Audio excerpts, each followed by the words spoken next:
Well, there's a guy that wears a skull mask, but in a sharp Marine dress uniform. They tracked him down off his IP address and threatened to court-martial him if he didn't stop. They were scared of that sharp uniform and a high and tight focused person whose eyes were, pointed straight and on target.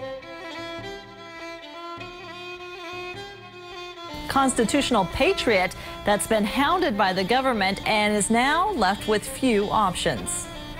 Online, Charles Dyer is known as July4Patriot. Thousands view his videos and anti-government messages. They're already desperate to keep us from fighting back.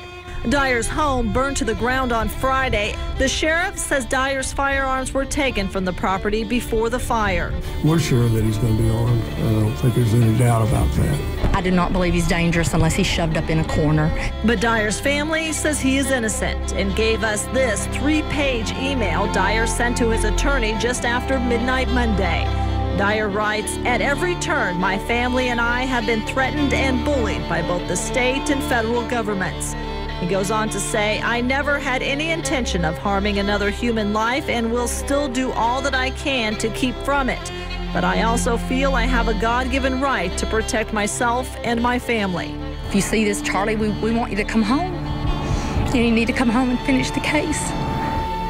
Dyer ends his email by telling his family if they do not hear from him within 90 days, he is dead. And I'm willing to put my life on the line to defend this country.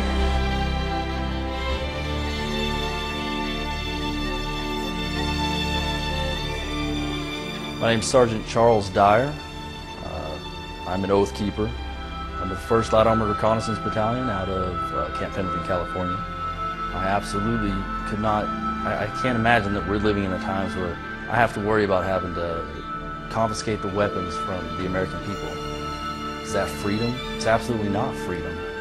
That I have to worry that we're going to quarantine a city for purposes of keeping them there hostage, like Katrina? Absolutely not. That's not freedom in any way that you can think of it. I'm almost speechless whenever I try to talk about this because I can't imagine that we're living in this kind of time. It really bothers me. Absolutely. I'm not going to be hiding from my command anymore. I'm sure not hiding from ATF. I'm not hiding from FBI. I'm not hiding from any organization.